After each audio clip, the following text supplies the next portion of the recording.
So that was Mission Peak in Fremont, California. If you're from the San Francisco Bay Area, you've probably heard of this hike since it's really close to SF and San Jose. I think it's about an hour away from SF and or 15 to 20 minutes away from San Jose. So it's super accessible and easy to get to.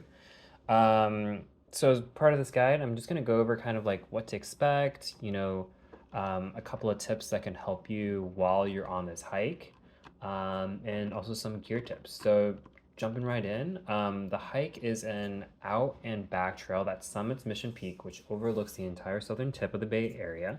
So you get really gorgeous views of the surrounding area throughout the hike. And then once you're at the top, you get this kind of like 360 view. So super, super cool hike. The total length is about 7-ish miles, depending on where you start.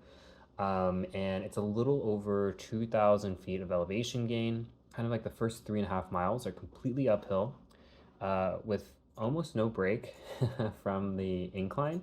And there's also very little tree cover. Most of the trail is really well groomed. It's like kind of like wide dirt path, but the last quarter of the hike has some light rock scrambling depending on the conditions of the trail.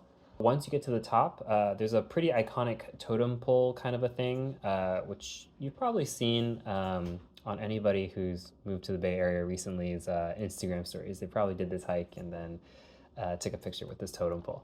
One of the big things about this hike though is it's very seasonal dependent. So this hike kind of has two big personalities depending on the time of year you're going.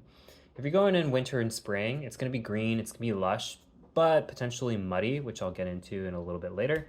In the summer and fall, it's going to be dry hot, but it's going to be really golden. So it's going to have a very unique look.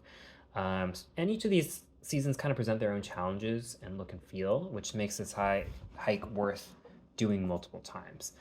Okay, so getting into a couple of tips. If it wasn't really clear yet, this hike is pretty hard. It's possibly the hardest of the popular hikes in the immediate Bay Area. So I'm gonna hopefully share some tips that you can take with you in preparation for the hike if you haven't gone or you're going in a different season. The first big one is definitely gonna be water.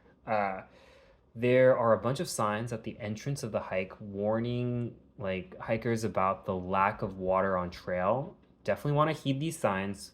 There are water fountains right at the trailhead, so make sure you fill up and bring a lot of bottles or potentially a bladder. And the reason why is on like a hot day that I went on, you want to make sure you're carrying at least 2 liters of water or kind of like 4 bottles that you get at the grocery store. Possibly even more, possibly 3 liters just to be on the safe side. This is where something like a water bladder and a camelback might be super helpful. The day I went, it was about 80 degrees, but because there's literally no shade, it felt way hotter. So I actually drank every drop of my 2 liters of water while doing this hike. And yeah, ask anybody in the Bay Area. The sun is hotter in Fremont, California than anywhere else. So yeah, water's gonna be super important. On cooler days, it's still important. And I feel like 2 liters is still a good standard to aim for, but you probably don't need that much more than 2 liters if you're going in winter or spring. Um, so related to the weather, the heat, especially during the summer, you want to start early. If you start at the Stanford Trailhead, which is the most popular trailhead to start from, I think there's another one at a local college, but most people start at the Stanford Trailhead. Parking is pretty limited, and I think when I got there around 8:30, cars were already kind of overflowing into the neighborhood that was slightly down the trailhead. So starting early helps you get a parking spot, but it also helps you beat the Fremont sun, which, like I said, is hotter than anywhere else. Um, so as for kind of like what to bring, bring your normal hiking stuff, but a couple of notes around footwear. It's gonna be season dependent as well. So during the wetter months in the winter and spring, you'll probably want to bring something with good tread. The reason why is because that nice dirt path during the wetter seasons will actually get really muddy. And because some of the inclines are fairly steep, things could get a little slippery. So make sure you're not like wearing Vans, unless if you're interested in like a slip and slide experience. Something with decent tread is definitely recommended. In the drier months, the trail isn't slippery, but it's definitely dusty and dry and really hot. So unless you want your feet to kind of be well done by the end of the hike, you'll probably want to leave the hiking boots at home and choose something like a trail runner or even some kind of sneaker with some good tread that can help your feet breathe. That's going to be really important on those hotter days. Um, on the topic of feet, because of how much ascent this trail has, if you're not working the Stairmaster on a daily basis, your calves are going to start burning really quick. So I actually recommend bringing a set of trekking poles to help push you along and take some of the weight off your calves um, while going up this hike.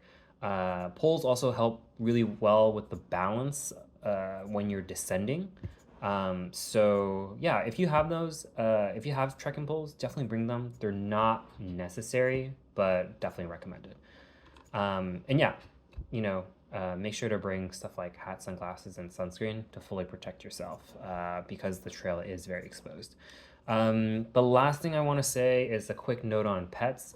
So a lot of trails in the Bay Area are not pet friendly, but Mission Peak is a pet friendly regional preserve. And so you are able to bring like your dog on this trail. But definitely please consider whether your furry friend is capable of this hike.